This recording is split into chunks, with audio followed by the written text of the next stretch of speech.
Welcome to The Explainer. Today we're diving into one of the greatest rescue missions in all of history. Not saving a person, but saving a 3,000-year-old mountain temple from being lost forever.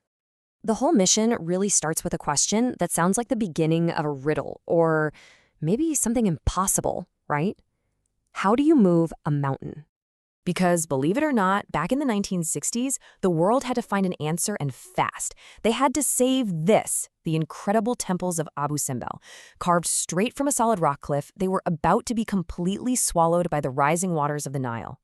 But to really get a sense of just how massive this rescue was, we need to understand what was at stake. So let's jump back in time, way back, over 3 millennia ago to the golden age of ancient Egypt. These twin temples, carved directly into a mountainside, were this colossal statement of power from one of Egypt's most famous pharaohs, Ramesses II. And let's be clear, this wasn't just a place of worship. It was basically a piece of political propaganda, designed to show off his divine authority and intimidate any rivals. But here's the crazy part. As you can see from this timeline, after the Egyptian empire faded, this absolute masterpiece was just lost. For centuries, it was slowly swallowed up by the desert sands. It wasn't until 1813 that a Swiss explorer just happened to stumble upon the very top of it, and it took another 4 years before anyone could even dig their way inside. And this gives you a perfect idea of what they found. The image on the left, that's not a small shrine. That's just the very top of the temple's enormous facade, buried under tons and tons of sand. The explorers literally had to excavate their way down just to find the front door. The guy who rediscovered it, Johann Ludwig Burckhardt, he described the scene perfectly. You can almost feel his excitement and frustration, right? He could see just enough to know something absolutely incredible was buried there, but he had no idea of the true scale of the treasure just a few feet beneath him. But just as the temples were finally brought back into the light after all those centuries, they faced a new and, honestly, a far more destructive threat. The desert had actually preserved Abu Simbel, but now the river was coming to claim it for good. Okay, so here's the problem. In the 1950s, Egypt started building the Aswan High Dam. It was a vital project for the country's future, but it created a huge issue. The dam would form Lake Nasser, the world's largest artificial lake, and that meant the water level would rise by over 60 meters, completely submerging the ancient temples. So an international rescue campaign led by UNESCO was launched, and some pretty wild ideas were floated.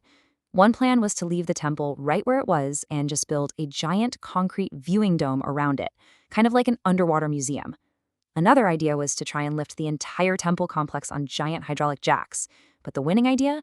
Well, it was the most audacious one of all, to carefully slice the entire temple and the cliff face into massive blocks and just move it. The final price tag for the whole thing was almost $42 million in 1968.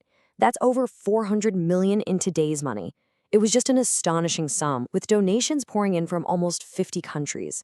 It was this truly unprecedented act of global cooperation, all to save one piece of our shared human history.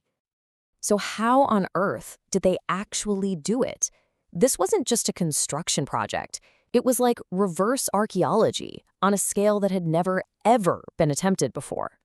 The plan was this 4-step masterpiece of engineering. First, they had to build a massive temporary dam called a cofferdam just to hold back the rising Nile while they worked.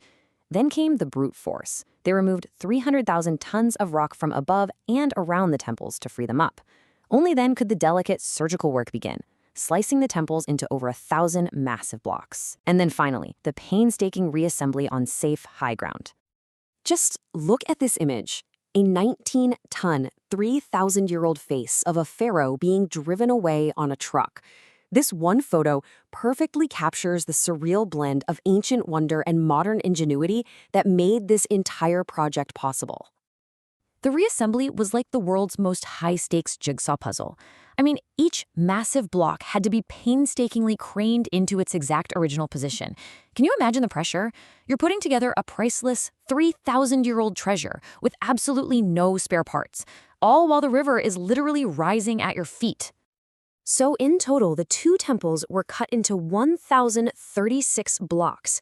Each one was meticulously labeled with a code, creating this incredibly precise map for the engineers to follow. It was the only way to make sure every single carving and inscription would line up perfectly in the new location. So the final challenge wasn't just rebuilding the temples. It was about recreating the mountain that housed them, making it seem as if they had never been moved at all. And this is where the real genius of the project lies. From the outside, it looks exactly as it has for thousands of years. But what you can't see is the massive, hollow concrete dome built behind the facade.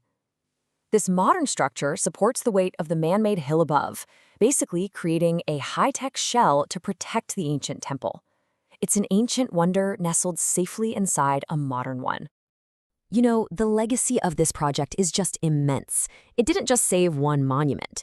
Its success created the blueprint for UNESCO's World Heritage Program, which now protects hundreds of culturally vital sites around the globe.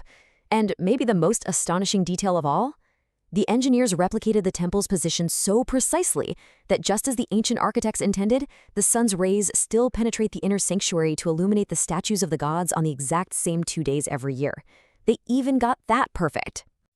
The story of Abu Simbel proves what we can achieve when we decide our shared past is worth fighting for. And it really does raise a question for our own time, doesn't it? As new threats like climate change and conflict emerge, what treasures will we decide are worth moving mountains for?